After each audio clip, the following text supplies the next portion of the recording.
우리 옆에 뒤에 보라고 인사하겠습니다. 잘 오셨습니다. 우리 같이 인사하겠습니다. 예, 우리 한 번 더 인사하겠습니다. 큰 은혜 받으시기를 바랍니다.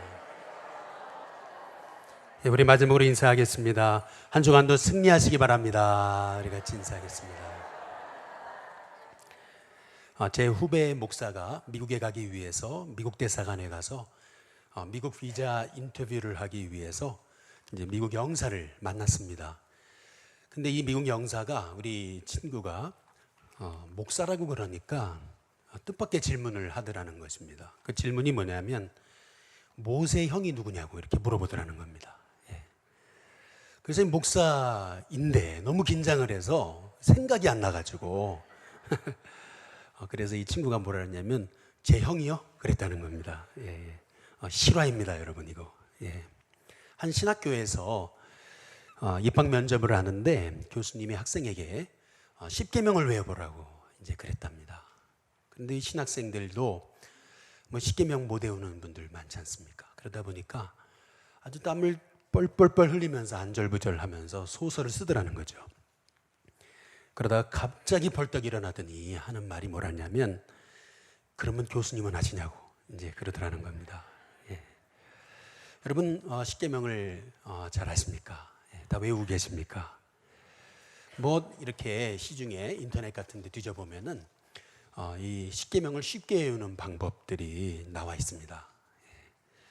뭐 한번 소개해드리면은 1계명은 일단 여호와 하나님을 유일신으로 인정하라.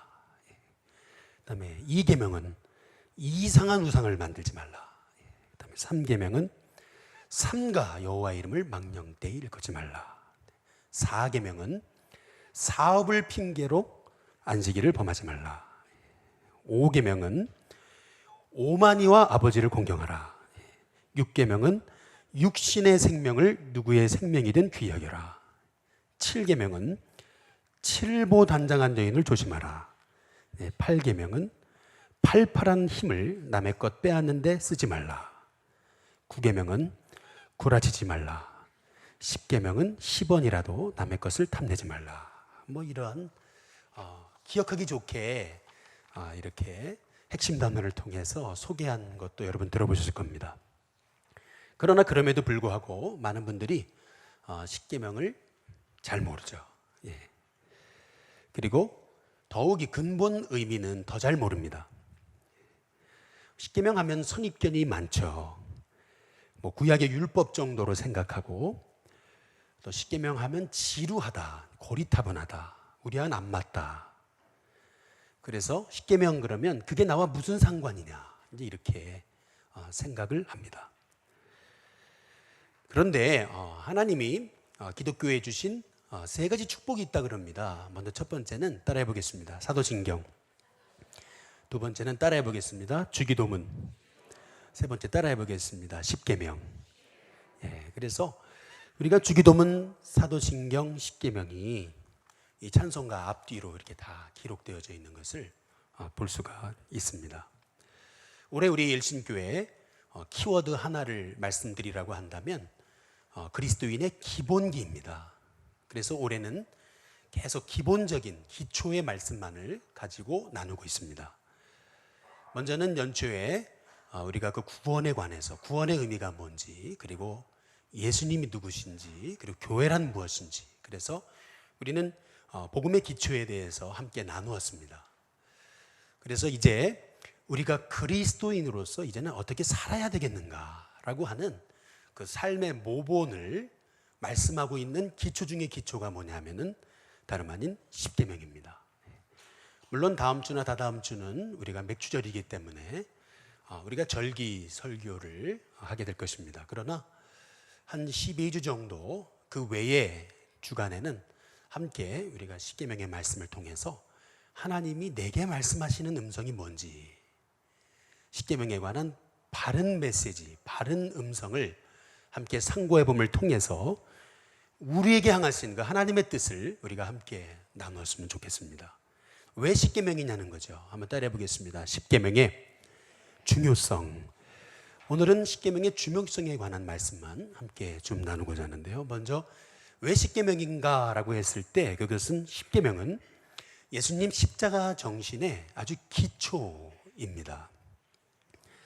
창세기 3장과 4장에 보면은 예수님이 인간에게 하신 최초의 질문 두 가지가 나옵니다.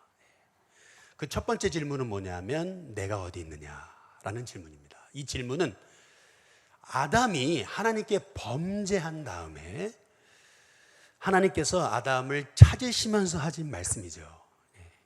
그리고 두 번째는 바로 가인에게 하나님께서 가인을 찾으시면서 하신 말씀입니다. 내 아우 아벨이 어디 있느냐. 근데 먼저 내가 어디 있느냐. 이제 이 말씀은 이 아담이요 하나님 앞에 등을 돌리거든요. 등을 돌렸을 때 하나님이 아담을 향해서 너가 지금 하나님을 향해서 나를 향해서 등 돌린 상태, 바로 그 자리는 네가 있어야 될 자리가 아니다. 다시 말하면 인간이 죄를 범함을 통해서 하나님과의 이 관계가 깨졌음을 말씀하는 질문입니다. 한번 따라해 보겠습니다. 내가 어디 있느냐. 우리가 십자가를 그릴 때 위로 그리고 옆으로 이렇게 우리가 두 선을 긋지 않습니까? 우리가 십자가를 생각할 때 먼저는 하나님과 나와의 관계, 이게 바로 서야 그래야 내 모든 인생이 바로 서거든요. 그런데 이 아담의 이 범죄를 통해서 우리는 하나님과 우리 사이의 관계가 깨진 것입니다. 그래서 하나님은 우리가 하나님 향해서 등지고 있을 때 하나님 물으십니다. 내가 지금 어디 있느냐. 그리고 두 번째로 하나님은 가인이 자기 동생 아벨을 돌로 쳐 죽였을 때 그때 가인에게 아벨이 죽었음을 책망하는 그러한 그 말씀으로서 뭐라고 말씀하시는 거냐면 내 아우 아벨이 어디 있느냐. 하나님은요 여기 보시면 내가 어디 있느냐 내 아우 아벨이 어디 있느냐 이 잘 보시면 아담이 범죄했을 때 그리고 가인이 범죄했을 때 하나님은 책망을 하시는 게 아닙니다. 하나님은 뭘 하시냐면 질문을 하십니다. 그래서 우리 하나님은 한번 따라해 보겠습니다. 질문의 대가. 우리 하나님은 질문의 대가이십니다. 지금 내가 어디 있느냐. 책망을 하시는 게 아니고 질문을 하심을 통해서 이 가인으로 하여금 깨닫게 하시고 아담으로 하여금 깨닫게 하십니다. 내 아우 아벨이 어디 있느냐라고 하는 이 말씀은 이 가인과 아벨은 형제관계잖아요. 형제관계. 서로 바라보면서 서로 사랑하면서 살아야 될 이 두 형제가 이 가인이 아벨을 쳐 죽임을 통해서 다시 말하면 아벨을 향해서 가인이 등을 돌린 거죠. 이 등을 돌린 이 가인을 향해서 하나님께서는 내 아우 아벨이 어디 있느냐. 너가 아우 아벨을 돌봤어야 될 사람이 아니냐. 하나님이 질문하시는 겁니다. 그래서 이 말씀은 바로 나와 이웃의 관계, 십자가로 말하면 바로 내가 어디 있느냐 하는 말씀은 하나님과 우리와의 관계고 내 아우 아벨이 어디 있느냐라는 말씀은 나와 이웃과의 관계입니다. 그래서 내가 어디 있느냐, 내 아우 아벨이 어디 있느냐 이 말씀은 다시 말해서 십자가 정신을 우리에게 말씀하고 있는 두 개의 질문인 것입니다. 그런데 이 십계명도 똑같습니다. 십계명도 바로 1에서 4계명까지는 하나님과 우리와의 관계 회복을 말씀하고 계시는 것입니다. 나 외에는 다른 신을 내게 있게 말지니라. 너를 위하여 새긴 우상을 만들지 말라. 하나님의 이름을 망령되이 일컫지 말라. 안식일을 기억하여 거룩히 지켜라. 바로 하나님과 나와의 이 깨진 관계 회복, 그것을 말씀하시는 게 바로 십계명의 1에서 4계명입니다. 그리고 십계명의 5에서부터 10계명까지의 말씀은 여러분 5계명이 뭐죠? 내 부모를 공경하라 라고부터 한 바로 나의 그 이웃에 관한 말씀입니다. 살인하지 말라, 간음하지 말라, 도둑질하지 말라, 그리고 내 이웃에 대해서 거짓 증거하지 말라, 탐내지 말라. 이 모든 것들이 다 이웃과의 이제 관계인 것입니다. 그래서 십계명은 하나님과의 나와의 관계, 그리고 이웃과의 관계. 이 두 가지를 설명하는, 다시 말해서 십계명이란 바로 십자가 정신, 하나님과 나와의 관계, 이웃과의 관계. 다시 말하면 내가 어디 있느냐, 내 아벨이 어디 있느냐라고 하시는 이 성경 전체를 흐르는 바로 이 십자가 정신에 기초하고 있는 것이 다름 아닌 이 십계명이라는 것입니다.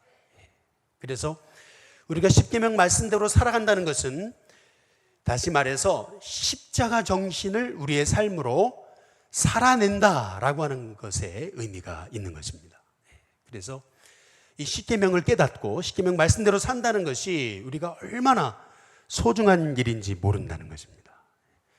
지난 목요일 날 우리 중구청에서 전화가 왔습니다. 우리 중구청에서 하는 일이 아름다운 골목문화 만들기인데, 혹시 목사님 오셔가지고 이 아름다운 골목문화 만들기를 위한 좋은 그런 아이디어가 있으면 얘기해달라고, 그래서 좀 참여해달라고 그래가지고 모임에 갔었습니다. 갔더니 이제 중구청장님이 계시고 또 여기 우리 중구 내에 있는 모든 동사무소 우리 동장님들이 다 모이셨더라고요. 그리고 목사님이 한 20여 분 모이셨습니다. 거기에서 했던 일은 뭐냐면 여지껏 중구청에서 하고 있는 그 아름다운 골목 문화를 만드는 일에 대한 그 브리핑을 한 30분 정도 우리 중구청장님이 해주시고, 그리고 나서 이제 여자 직원이 나와서 이 아름다운 골목 문화를 만드는 데 있어서 교회가 협조할 수 있는 일, 그러면서 교회가 이렇게 협조해 주시면 좋겠습니다 라고 또 브리핑을 했습니다. 그런데 이제 그 얘기를 가만히 들으면서 근데 저는 굉장히 마음이 찔렸습니다. 꼭 그 여자 직원이 교회가 이렇게 도와줬으면 좋겠습니다 라고 얘기하는 그 얘기가 어떻게 들렸냐면, 여기 중구 내에는 동사무소 숫자보다 교회가 몇 배 많은데, 뭐 한 교회가 80여 개가 있는데, 그리고 중구 이 내 관내에는 골목마다 교회가 없는 데가 없다는 겁니다. 골목마다, 어두운 골목마다 교회가 다 자리 잡고 있다는 겁니다. 그런데 이 어두운 골목을 밝게 하는 데 있어서 가장 영향력을 발휘할 수 있는 단체는 본인들이 아무리 생각해봐도 교회밖에 없다는 겁니다. 그래가지고 오늘 이렇게 목사님들 초청해서 이제 이 모임을 갖게 됐다고. 그러면서 이제 쭉 브리핑을 하면서 교회가 이렇게 협조해 줬으면 좋겠습니다, 이렇게 협조해 줬으면 좋겠습니다 쭉 얘기를 하는데, 저는 어떤 생각을 그때 갖게 됐냐 하면은, 아니 골목마다 이렇게 교회가 많은데 도대체 교회가 이웃사랑을 얼마나 실천했느냐, 이렇게 저에게는 들렸습니다. 계속 제 뒷머리에 도대체 교회가 골목마다 있는데 이 골목마다 이 교회가 도대체 여지껏 한 일이 뭐가 있느냐, 이렇게 저는 들렸습니다. 왜 이 중구청장이 다른 사람들도 아니고 목회자들을 다 모아놓고 이 골목 문화에 대한 브리핑을 하고 그 다음에 왜 그 세부 사항에 대해서 교회가 협조할 얘기들을 하고 있을까? 저는 참, 이 일은 교회가 앞장서서 했어야 될 일인데 세상에 앞장서서 교회한테 도와달라 그러는구나 라고 생각하면서 저는 굉장히 마음이 찔렸습니다. 근데 그날 저녁에, 목요일이었습니다. 그날 저녁에 제가 한 7시쯤 됐나요? 전화 통화를 하기 위해서 저희 집에서 이제 베란다 밖으로 나가왔는데, 나와서 우연찮게 저희 교회 주차장을 쳐다봤습니다. 통화를 하면서. 근데 그날따라 저희가 여기 지금 주차장에 이렇게 사람들이 오고 가는 길에 쇠줄을 치웠지 않습니까? 쇠줄을 치웠습니다. 근데 전에는 이제 아무나 들어오지 못하게, 아무나 오토바이 들어오지 못하게 이렇게 주차를 금합니다 라고 이렇게 팻말이라도 해놨었는데, 그날따라 팻말이 안 보이더라고요. 없어졌어요. 팻말을 설치한 게 누가 치운 것 같아요. 그냥 열려 있었습니다. 이제 그러니까 어떤 현상이 나타나냐면, 오토바이들이 그냥 쌩 하고 들어오는 거예요. 오토바이들이 막 쌩 하고 우리 주차장에 들어오는데, 그거를 제가 그 잠깐 통화하는 중에 계속 봤습니다. 하면서 저러면 안 되는데, 저러면 오토바이들이 쌩 하고 들어오면 저거 사고 날 수 있는데, 이거 큰일 났네 이렇게 하면서 전화를 딱 끝내자마자 마음속에 전화를 걸어가지고 빨리 팻말 해놓고 코너로 다 세워놔라. 제가 이제 그랬습니다. 오토바이 저렇게 쌩쌩 다니면 안 된다고. 이제 그러고 나서 딱 끊고 나서 이제 다 설치하는 거를 위해서 보고 나서 그리고 나서 가만히 기도를 하는데 어떤 생각이 드냐면 이렇게 이웃사랑을 실천한다는 것이 얼마나 어려운가. 우리는 교회를 자꾸 개방하려고 그러고 오픈하려고 그러고 이 쇠줄도 치우고 그리고 턱도 없애가지고 다 공구리도 쳐가지고 사람들이 편하게 다닐 수 있게 하려고 다 해놨는데 막상 그렇게 하려다 보니까 거기가 오히려 오토바이들이 세게 달리는 그러한 길이 돼버리고 있는 상황을 보면서 이걸 어떻게 해야 되나, 다시 막아야 되나, 그런 생각이 들면서 마음에 참 고민이 오래되더라고요. 그런데 하나님 주신 마음은 뭐냐면, 그래, 십자가 정신, 하나님 사랑, 그리고 이웃 사랑의 삶을 실천함에 있어서 어렵다고 해서 포기하면 안 된다. 어렵다고 해서 포기하면 안 된다. 여러분 이 세상 속에 살면서 하나님 사랑, 이웃 사랑의 삶을 실천하기가 얼마나 어렵습니까? 그러나 그럼에도 불구하고 어렵더라도 그 말씀대로 살아가려고 할 때 하나님께서 저와 여러분을 통해서 우리 올해 일신교회 표처럼 어두운 세상에 정말 빛이 되는 일신교회가 되어지는 줄로 믿습니다. 두 번째로 왜 십계명이냐는 겁니다. 왜 도대체 이 시대에 벌써 3,000년, 4,000년 전에 그 말씀을 가지고 우리에게 살라 그러는 거냐라고 하실지 모르겠습니다. 이 십계명이 중요한 이유는 십계명 안에는 구원받은 하나님의 백성이 어떻게 살아야 되느냐, 이 어떻게 살아야 되느냐 한번 따라해 보겠습니다. 어떻게 살아야 되느냐 하는 말씀의 아주 기본적인 기초가 이 말씀 안에 담겨져 있습니다.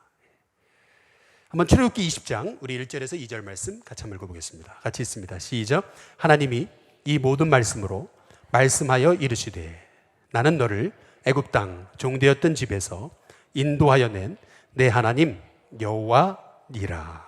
오늘 여기 말씀에서 우리가 주목해 볼 말씀 뭐냐면, 너를 애굽 땅 종되어진 집에서 인도하여 낸입니다. 내 하나님 여호와. 인도하여 낼이 아닙니다. 인도하여 낸입니다. 이 말씀의 의미는 뭐냐면, 이스라엘 백성들은 이미 홍해를 건넜습니다. 이미 애굽 땅에서 종되었다가 하나님께서 건져 주셨어요. 이 말씀의 의미는 이미 구원받은 백성에게 주신 말씀이 바로 십계명이라는 것입니다.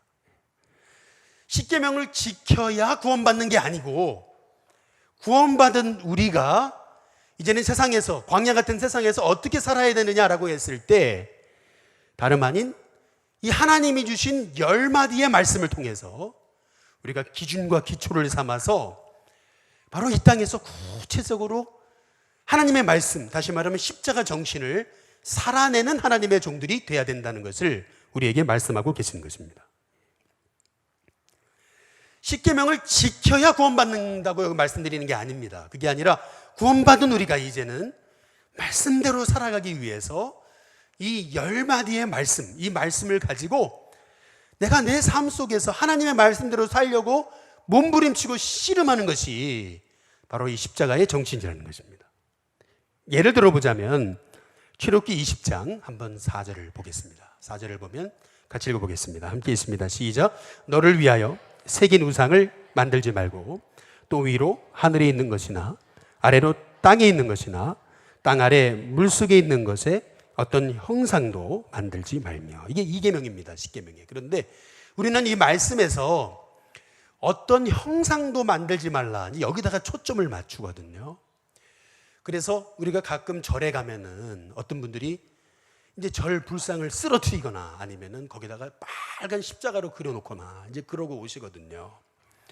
근데 이 말씀에 대한 그 해석이 우리가 잘못되었기 때문에 그렇습니다.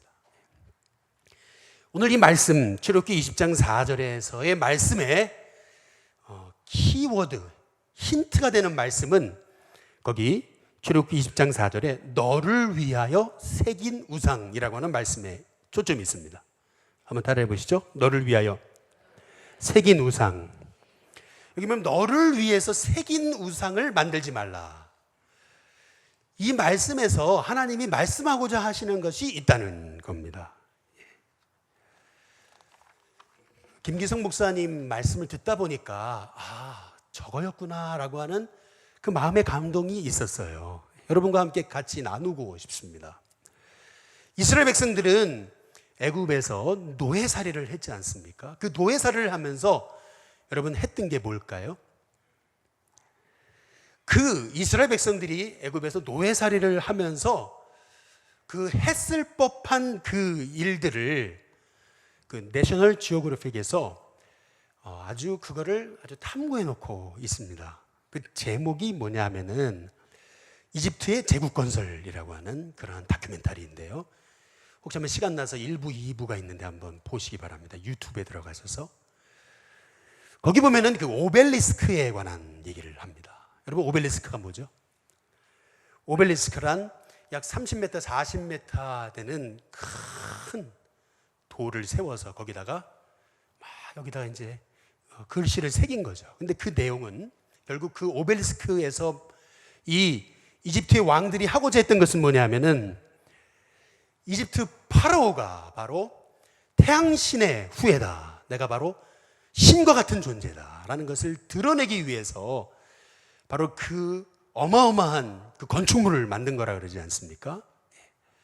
그런데 그 내용에 대해서 제가 이 다큐멘터리를 보면서 여러분과 조금 나누고 싶어서 한 1분짜리 영상을 여러분과 좀 나누고 싶습니다. 잠깐 한번 보시겠습니다.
이 오벨리스크가 말하고 있는 것은 바로 그것입니다.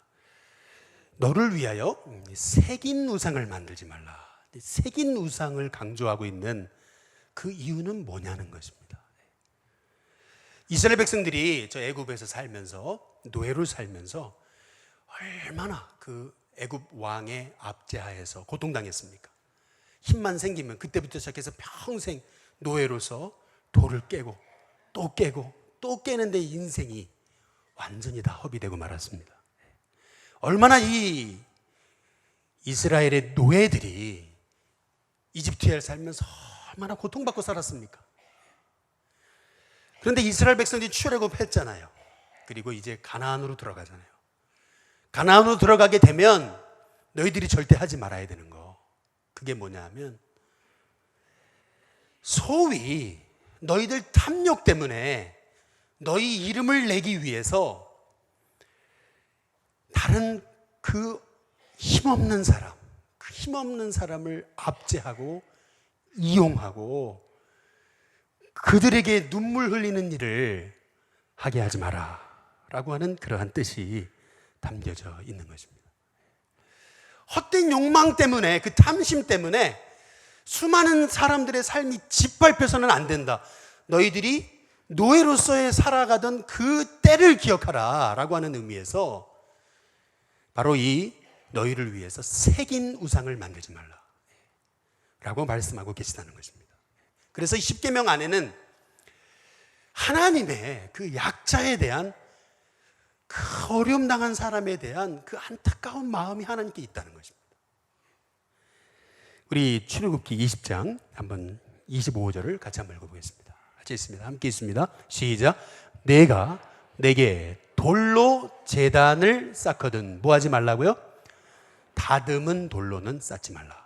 내가 정으로 그것을 쪼면 어떻게 돼요? 부정함이니라. 왜 돌로 정을 가지고 돌을 정을 가지고 쪼면 왜 부정합니까? 여기서 하시고자 하는 주님의 말씀은 뭐냐면 너희들이 그 애굽에 있을 때 그렇게 고통당하지 않았냐? 그러면 너희가 이제 가나안에 들어갔을 때 풍요롭다고 해서 너희들이 이제 주인이 됐다고 해서 그 어려움 당한 사람들을 압제하는 그러한 삶은 살지 말아라. 우리 하나님께서 말씀하고 계시는 그 뜻이 담겨져 있다는 것입니다. 우상숭배가 무엇입니까?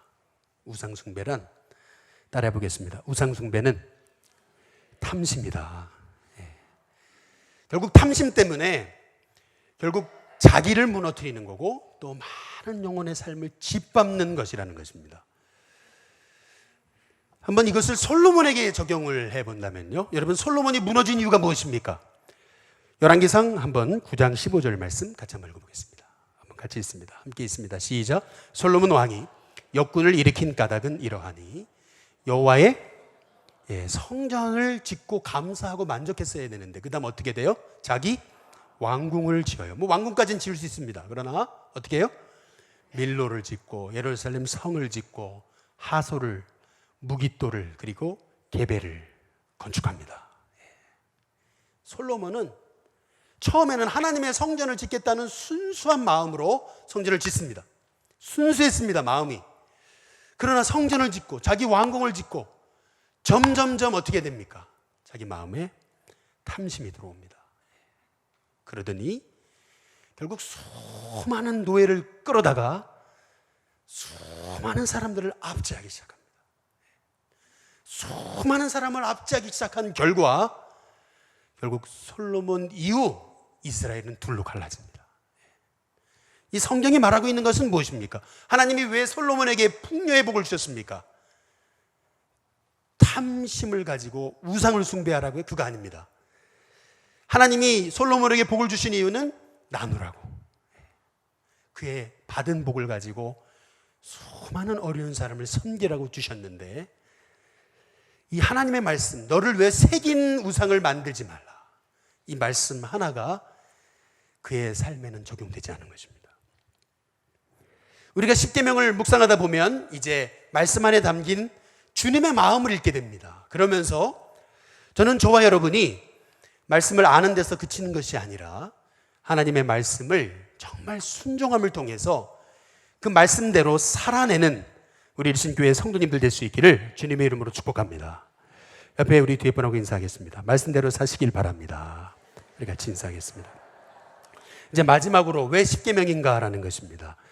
왜 십계명이 중요한 거냐면 제가 십계명의 말씀을 가지고 한 10주 이상 되는 시간 동안 같이 나누고자 결심한 이유가 있습니다. 이게 핵심입니다. 오늘 드리고자 하시는 말씀은 여기 있습니다. 왜 십계명인가라는 것입니다. 성경 66권은요 다 하나님이 하나님의 사람을 통해서 쓰게 하셨습니다. 예를 들면 마태복음은요 마태를 통해서 하나님이 예수님의 생애를 기록하게 하신 것입니다. 그래서 마태복음을 보면 마태라는 사람의 마음을 알 수 있습니다. 또 로마서를 보면 로마서는 하나님이 사도 바울을 통해서 하나님의 마음을 전달한 것입니다. 그렇기 때문에 로마서를 보면 사도 바울의 마음을 알 수 있습니다.